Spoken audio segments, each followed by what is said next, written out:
more than 50 years, a group of moms and daughters in East County volunteers thousands of hours every year serving the community. I was excited to tell you about this story. Yes. I almost cut you off. Well, the group is called SPRITES, which stands for Spiritual, Philanthropic, Recreational, Inspirational, Training, Educational, and Social. CBS's Jenny Day is a former member of the organization and shares how today's group members are working for our community.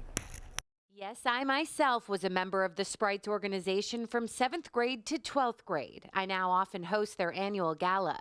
The girls today are still representing it well. I describe it as a great organization for me and my mom to bond and get a little bit closer. It's been really great. I really love volunteering.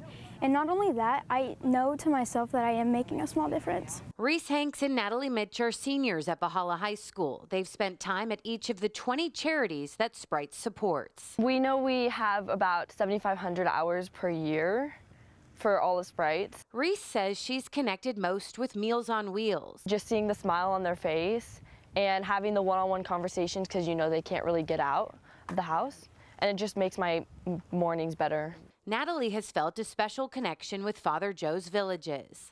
At first it was really sad because I remember seeing a little boy. He was probably around 6 years old and he was so sad, but then when we handed his plate of food to him, he was just so happy and he was so grateful. You could just see it on his face. Today, though, they were at the top of Mount Helix. We are planting native and sustainable gardens.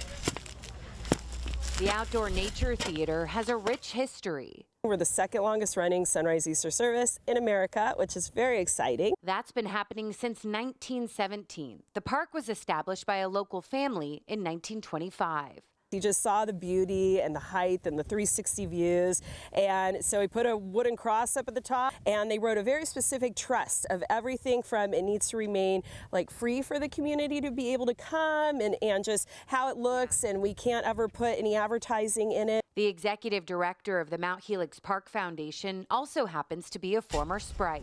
We don't receive any government funding at all, not a dime. So everything that makes this happen is the donors in the community, the businesses that help sponsor events and things of that nature, and then the volunteers. They're basically the heartbeat of the park. They make it easy for you to get involved. Any day of the week, we'll fit your schedule. Second Saturday, we always have a volunteer morning from 9 to noon. Like myself and so many others, these volunteers are learning at a young age the value of lifelong commitment to community service. If you'd like to donate or sponsor, please visit spritesofeastcounty.org. Working for our community, Jenny Day, CBS 8.